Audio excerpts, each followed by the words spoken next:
Today we are sharing our easiest bread recipe. Hi and welcome back. The full recipe with instructions are on our website and I'll leave that link below for you. Start with 2 cups of warm water. Add to that 1/2 cup of sugar and stir a bit to dissolve the sugar. It doesn't need to be totally dissolved at this point. Add 2½ teaspoons of yeast.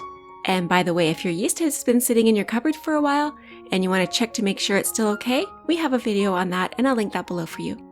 Now stir it around gently and the yeast is going to find its little sugar friends and get all happy in there. And it's going to start growing and getting nice and frothy. Let that sit for 10 minutes. And this is what your yeast mixture should look like after 10 minutes. It should be bubbly and frothy, just like this.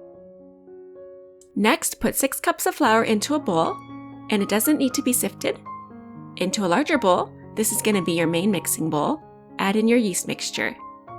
And make sure you give it a good scrape to get all of the sugar out that may be on the bottom. Add 1½ teaspoon of salt. And 1/4 cup of olive oil or vegetable oil. And stir again. Now you're going to add the flour in a little bit at a time, stirring in between additions. And for this step, I like using a big salad fork. I find it's the best thing to use when making bread.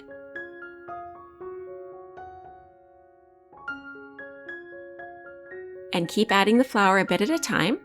I'm adding just under 1 cup each time. And your mixture will start coming together and getting thicker. Now the trick is to make sure that you don't add too much flour. We start at 6 cups because if you're in an area that has more humidity, you might need all 6 cups, but if you're in a drier area, you might only need 5, so we'll add no more than about 4 cups at this stage. As we get to the kneading part, we'll slowly add in more flour until we get to the right consistency.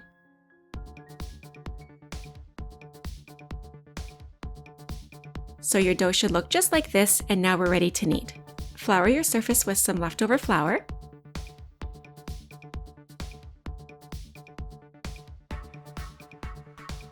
And see how nice and soft this dough is? That's exactly what you're looking for. And we're going to knead this for about 10 minutes, adding in more flour as it starts to get sticky.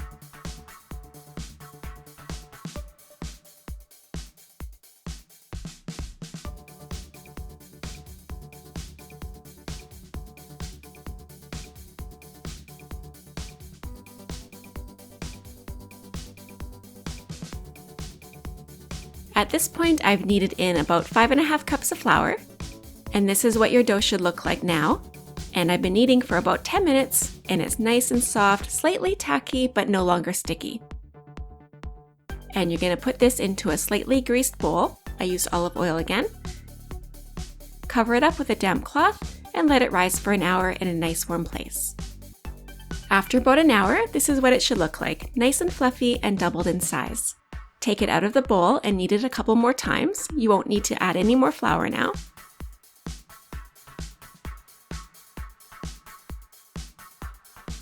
And then cut it in half and roll it up just like this. And put it into your bread dishes or pans.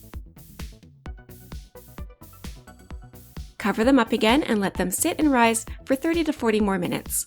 And you can set your timer for 25 minutes, and that's when you'll preheat your oven to 350 degrees.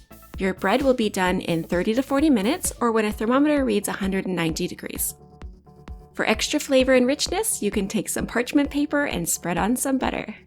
These look so good, you guys, and it smells amazing in here. If you try this recipe, let us know how it turned out for you. Till next time, have a delicious day.